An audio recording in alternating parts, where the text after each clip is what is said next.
Hello there. I'm Rosie, a 30-year-old who works as a manager at a local company. I live with my husband Jake in a house that I own. It's nothing fancy, just a cozy place we call home. I guess you could say I'm a pretty modest person, not one to make a fuss. I have a lot of patience, which has always been a strength of mine, or so I thought. Jake and I get along really well. He's a great guy, supportive and kind. We've been married for a few years now, and it's been mostly smooth sailing. Well, except for one little, actually, not so little issue. His parents, Robert and Susan. Now don't get me wrong. I understand the importance of family. But Jake's parents, they're a whole different story. They're very direct people, the type who say whatever is on their mind without thinking about how it might affect others. They don't really understand or respect personal space. It all started pretty harmlessly.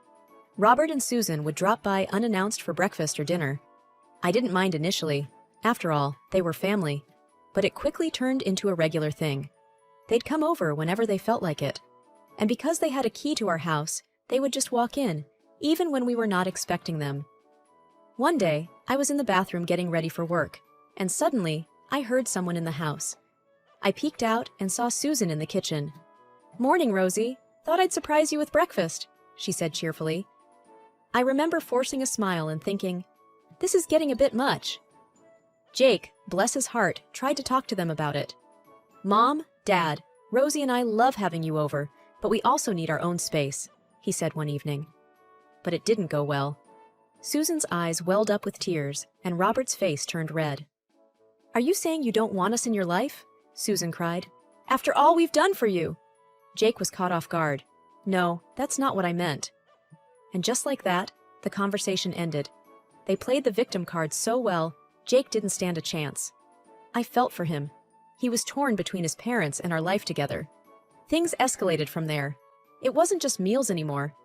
They started staying overnight in our guest room, and before we knew it, they were spending days at our place. It felt like we had permanent house guests. I tried talking to Jake again. "Honey, I love your parents, but this is getting out of hand. They're here all the time," I said, hoping he'd understand. He sighed, running a hand through his hair. "I know, Rosie. I'll try talking to them again." But deep down, I knew it was a lost cause. They had this way of making him feel guilty, and he just couldn't stand up to them. It was a tough spot, and I felt stuck. I loved Jake, but his parents were just too much. Life with Jake's parents dropping in whenever they pleased started to feel like a TV show where the same episode kept replaying. Breakfast turned into lunches, which turned into dinners, and before I knew it, our guest room seemed more theirs than ours. I tried to be understanding, but it was getting harder each day. One Saturday morning, I woke up to the sound of pots and pans clanging in the kitchen. I rubbed my eyes and looked at the clock. It was barely 6:30 a.m. I wandered into the kitchen, still half asleep, and there was Susan, cheerfully making pancakes. "Good morning, Rosie. I thought we'd have a big family breakfast today," she said, not noticing the surprise on my face. I managed a polite smile. "Good morning, Susan. That's nice of you." I sat at the table, sipping my coffee, watching her move around our kitchen like she owned the place. Robert soon joined us, a newspaper under his arm. "Morning, Rosie. Sleep well?" he asked, not waiting for an answer as he got busy with the sports section. I nodded, still trying to wake up. Jake stumbled in a few minutes later, looking as surprised as I felt. "Mom? Dad, what are you doing here so early?" he asked, rubbing the sleep from his eyes. "We wanted to surprise you with breakfast," Susan said, flipping a pancake with a flourish. Jake gave me an apologetic look, which I returned with a resigned shrug. After that day, their visits became more frequent. They started leaving personal items in the guest room, which soon looked like their second bedroom. I tried to talk to Jake about it, but he was in a tough spot. "I know it's a lot, Rosie, but they're my parents. What can I do?" he'd say, looking genuinely torn. I nodded, trying to be understanding. "I get it, Jake, but we need our own space too." One evening, I found Susan rearranging our living room. "I thought this would look better over here," she said, pushing the couch to the other side of the room. I couldn't help but feel a little annoyed. "Susan, I appreciate your help, but I liked it the way it was." She looked at me, surprised. "Oh, I just thought it needed a change. But okay, I'll put it back." I watched as she reluctantly moved the couch back, feeling a bit guilty for snapping at her. Things came to a head one night when I came home from work, exhausted, only to find a small gathering in our living room. Robert and Susan had invited some friends over without telling us. "Rosie, dear, we thought we'd have a little get-together. Hope you don't mind," Susan said, handing me a glass of wine. I looked around at the unfamiliar faces in my living room and felt my patience wearing thin. "Actually, Susan, I do mind. Jake and I had plans tonight." The room went silent, and Susan's face fell. "Oh, I didn't realize. We'll wrap this up then." Jake came to my rescue. "Yeah, Mom, we had a quiet evening planned. Maybe check with us next time?" They ended the gathering shortly after, but the damage was done. I felt like a stranger in my own home, and it was clear something had to change. I tried talking to Jake again. "This can't go on, Jake. We need to set some boundaries with your parents." He nodded, looking more determined this time. "You're right, Rosie. I'll talk to them. This is our home, and we should feel comfortable in it." The breaking point came when Jake and I planned a short holiday. We needed a break, a chance to recharge and get away from everything, including the constant presence of his parents in our house. I was really looking forward to it. "We'll be gone for a week, just the two of us. It'll be nice," I said to Jake as we packed our bags. He smiled, wrapping his arm around me. "I can't wait. We need this, Rosie." We informed Robert and Susan about our trip, expecting them to understand. "We're going away for a week. Just wanted to let you guys know," Jake told them over dinner. Susan looked surprised. "A whole week? What about the house? Who will look after it?" I exchanged a glance with Jake. "The house will be fine, Susan. It's just a week." We left for our holiday, and for the first few days, it was bliss. No unexpected visitors, no rearranged furniture, just peace. But our peace was short-lived. On the third day, we received a call from Jake's work. There was an emergency, and they needed him back. Our relaxing getaway was cut short. We were both disappointed, but understood that these things happen.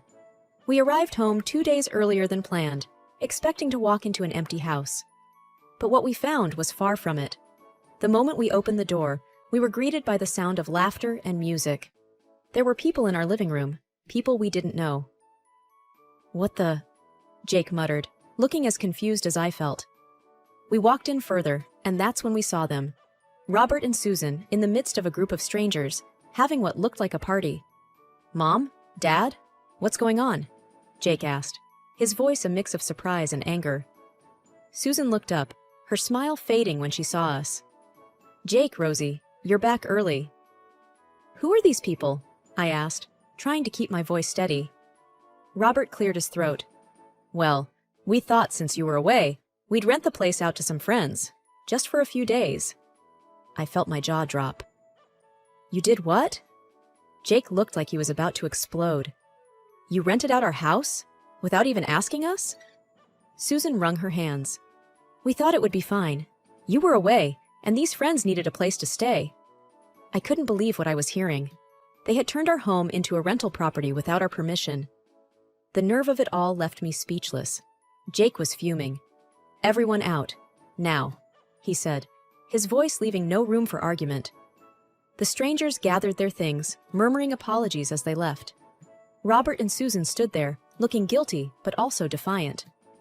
"We didn't think it would be a problem," Robert said, trying to justify their actions. "A problem? You crossed a line. This is our home, not a hotel," Jake said, his voice shaking with anger. I stood there, watching the scene unfold, feeling a mix of anger, disbelief, and disappointment. This was it. This was the moment when I realized things couldn't go on like this. Something had to change, and it had to change now. After the house was cleared, Jake and I sat down with his parents. "This can't happen again. You can't just use our house like this," Jake said, trying to remain calm. Susan started crying.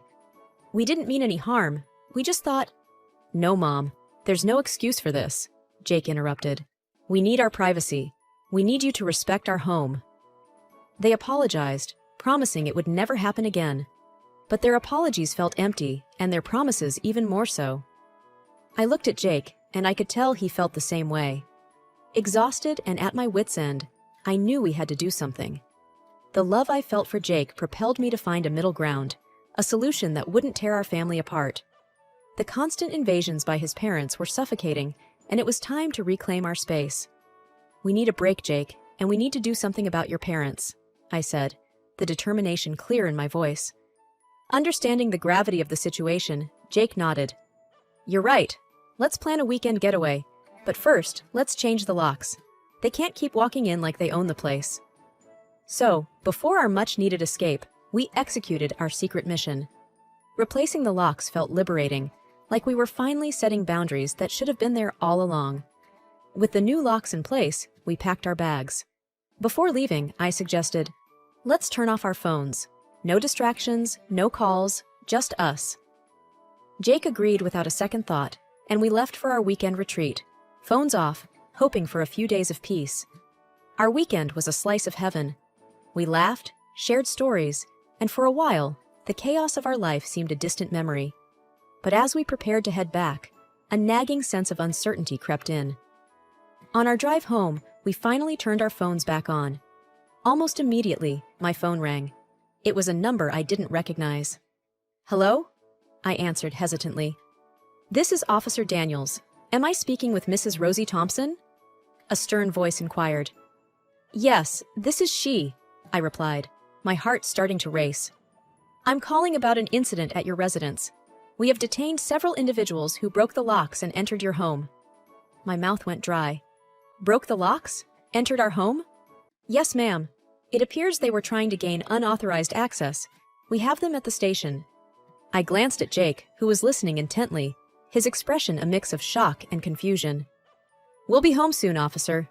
Thank you for letting us know, I managed to say, trying to keep my voice steady.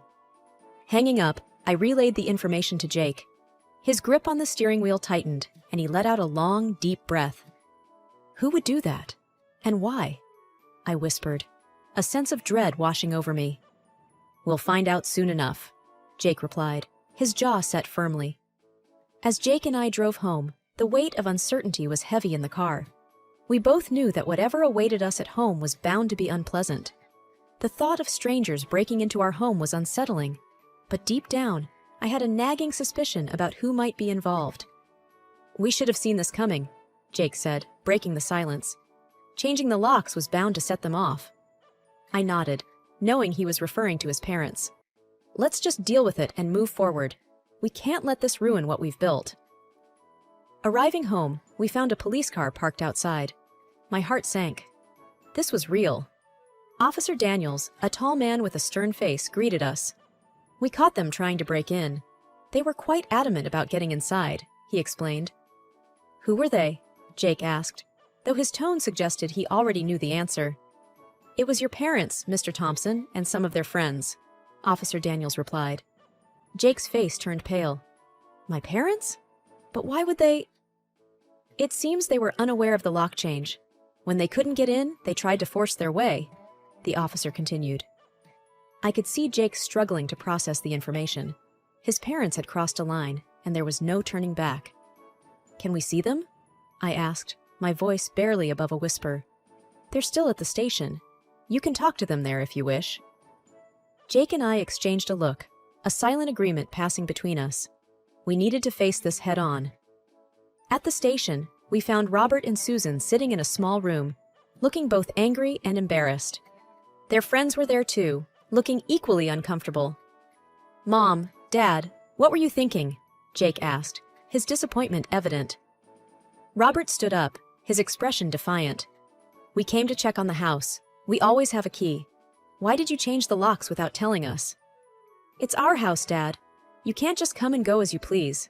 We've talked about this, Jake replied, trying to keep his calm. Susan started to cry. We just wanted to be close to you. We never thought you'd lock us out. It's not about locking you out. It's about respect and privacy. You can't break into our house because you feel entitled to it, I said, finding my voice. Their friends looked on, awkward and silent, clearly regretting being part of this mess. We're sorry, but we didn't know what else to do, one of them mumbled. Officer Daniels stepped in. We understand it's a family matter, but breaking and entering is a serious offense. We need assurances this won't happen again. Jake looked at his parents, a mix of sadness and resolve in his eyes. This can't happen again, Mom and Dad. You need to understand boundaries. Robert and Susan nodded, the reality of the situation finally sinking in. We left the station with heavy hearts. The drive back home was quiet. each of us lost in our thoughts. The events of the day had taken a toll, and as we walked back into our home, we knew things would never be the same again. The days following the incident were like walking through a thick fog. Jake and I were trying to make sense of everything while dealing with the aftermath. We had to have several uncomfortable conversations with neighbors, explaining what had happened. It was embarrassing and draining. One evening, as we were sitting in the living room, Jake let out a long sigh. "I never thought my parents would go this far," he said, shaking his head. I reached out and held his hand. "It's hard, I know, but we'll get through this together." He squeezed my hand in response, and we sat there in silence, each lost in our thoughts. The doorbell rang, breaking the silence. I got up to answer it, finding our neighbor, Mrs. Henderson, standing there with a concerned look. "Rosie, dear, is everything all right? We saw the police the other day," she said, her voice full of worry. "Yes, Mrs. Henderson. It was a family issue, but it's under control now. Thank you for checking in," I replied, offering her a small smile. She nodded, still looking uncertain. "Well, if you need anything, you know where to find me." After she left, Jake looked at me. "Maybe we should have a small get-together. Invite the neighbors, clear the air. What do you think?" I thought about it for a moment. "That's a good idea. Let's do it this weekend." The preparations kept us busy, and for a brief time, it felt good to focus on something positive. We invited a few neighbors, keeping it small and casual. The day of the get-together arrived, and our guests slowly trickled in. The atmosphere was light, and the conversation flowed. It was a much-needed distraction. During the evening, Mrs. Henderson approached me. "You two are such a lovely couple. It's a shame about the trouble with your in-laws." I gave her a reassuring smile. "Thank you, Mrs. Henderson. We're handling it the best we can." As the evening wound down, Jake and I felt a sense of relief. The event had served its purpose, easing the tension in the neighborhood. The past few weeks had been a roller coaster, but Jake and I knew what needed to be done. Setting boundaries was the only way forward. We sat at the kitchen table, carefully drafting the rules we felt were necessary for our sanity and the health of our relationship. "We can't just go on like this, Jake. It's time for a change," I said firmly, pen in hand. He nodded, looking somber. "I know. It's just going to be tough." Once we were ready, we invited Jake's parents over to discuss the new rules. The atmosphere was tense as they sat down in our living room. Jake cleared his throat, and I could see his hands were trembling slightly. "Mom, Dad, we need to talk about some changes we're making," he began, his voice steady despite his nerves. His parents looked at us, their expressions a mix of confusion and concern. "We've decided to set some boundaries regarding your visits to our house," I continued, trying to sound as calm and composed as possible. Robert, Jake's father, raised an eyebrow. "What kind of boundaries?" Jake took a deep breath. "First, we need you to call and ask before coming over. No more unexpected visits. And we can't give you the keys back. It's important for us to have our own space," I added, trying to sound as gentle as possible. Susan, Jake's mother, immediately looked upset. "But we're family. Why are you doing this to us?"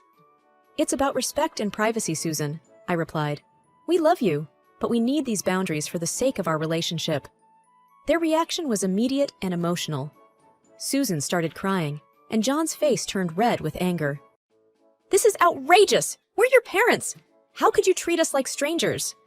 Robert exclaimed, his voice raising. "We're not trying to hurt you," Jake said, his voice strained. "We just need some rules." Susan sobbed. "We refuse to accept these rules. It's like you don't want us in your lives anymore." The conversation spiraled from there. No matter how much we tried to explain, they wouldn't listen. They categorically refused to comply with the rules and kept crying, playing the victims. Seeing no way to reach an understanding, Jake and I exchanged a resigned look. "Maybe it's best if we take a break from each other for a while," Jake finally said, his voice heavy with sadness. I nodded in agreement, though my heart ached at the thought. Jake's parents left our house in tears, and we were left in a deafening silence. It was one of the hardest decisions we had ever made, but we knew it was necessary.